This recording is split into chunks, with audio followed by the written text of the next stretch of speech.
দেশের অর্থনীতির লাইফলাইন খ্যাত তৈরি পোশাক শিল্পে দেখা দিয়েছে অনিশ্চয়তা। বিশেষ করে চট্টগ্রামের শিল্পাঞ্চলে একের পর এক বন্ধ হয়ে যাচ্ছে ছোট ও মাঝারি আকারের কারখানা। গত এক বছরে স্থায়ী ও অস্থায়ীভাবে বন্ধ হয়েছে ১১৭টি। বেকার হয়েছে প্রায় ৫০,০০০ শ্রমিক। ব্যবসায়ী নেতারা বলছেন, আর্থিক সংকট, এলসি জটিলতা, আন্তর্জাতিক বাজারে কার্যাদেশ কমে যাওয়া এবং শ্রমিক অসন্তোষের মতো ঘটনা অস্থিরতায় ফেলেছে এই খাতকে। গত বছরের ৫ই আগস্টের পর থেকে পোশাক খাতে চলছে অস্থিরতা। নানা সংকটে গার্মেন্টস বন্ধ হওয়ার পাশাপাশি লেগেই আছে শ্রমিক অসন্তোষ। শিল্প পুলিশের তথ্য বলছে, চট্টগ্রামে পোশাক খাতে সব মিলিয়ে কারখানার সংখ্যা ১,৭২০টি। রাজনৈতিক পট পরিবর্তনের পর বন্ধ হয়ে গেছে ৫০টি কারখানা, অস্থায়ীভাবে বন্ধ হয়েছে ৬৭টি কারখানা।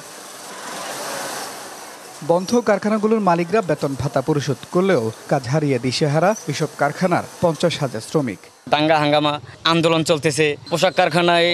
এরকম সমস্যার কারণে আমরা সাধারণ শ্রমিকরাও অসন্তুষ্টের ভিতরে আছি। আমাদের দেশের সবকিছু মিলাইয়া সব দিকে অনেক বড় একটা ক্ষতি, যেটা আমাদের দেশের মনে করেন যে আপনার রপ্তানি খাতে অনেক বড় একটা সমস্যা সৃষ্টি করতেছে আর কি। শুধু কারখানা বন্ধই নয়, এক বছরে চট্টগ্রামের ৭০টি কারখানায় ৩১৫ বারেরও বেশি শ্রমিক অসন্তোষের ঘটনা ঘটেছে। বেতন ভাতা ও চাকরির নিরাপত্তা নিয়ে এই অসন্তোষ শিল্প পরিবেশকে আরো অস্থির করে তুলছে। ডাবল ধামাকা অফার, ওয়ালটন ট্যাবলেট পাওয়া যাচ্ছে নতুন ছাড়কৃত মূল্যে। ৫ই আগস্ট পরবর্তী কিছু কিছু ফ্যাক্টরি দেখা যাচ্ছে মালিক হয়তো দেশে নাই, শ্রমিকদের মধ্যে একটা অনিশ্চয়তা তৈরি হয়েছে। কিছু কিছু ফ্যাক্টরি স্থায়ীভাবে বন্ধ হয়ে গেছে, বেতন দিতে পারতেছে না।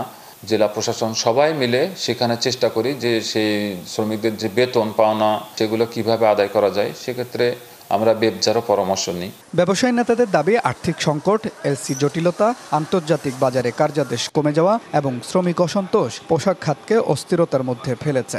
একটার পর একটা ফ্যাক্টরিতে আপনারা দেখতেছেন প্রবলেম হয়েই যাচ্ছে। সো আমাদের এখন চ্যালেঞ্জ হচ্ছে ওইটাই যে কীভাবে ফ্যাক্টরিগুলিকে আমরা কন্টিনিউ ভালোভাবে নিয়ে যাব, ওইটা নিয়ে আমরা এখন কাজ করতেছি।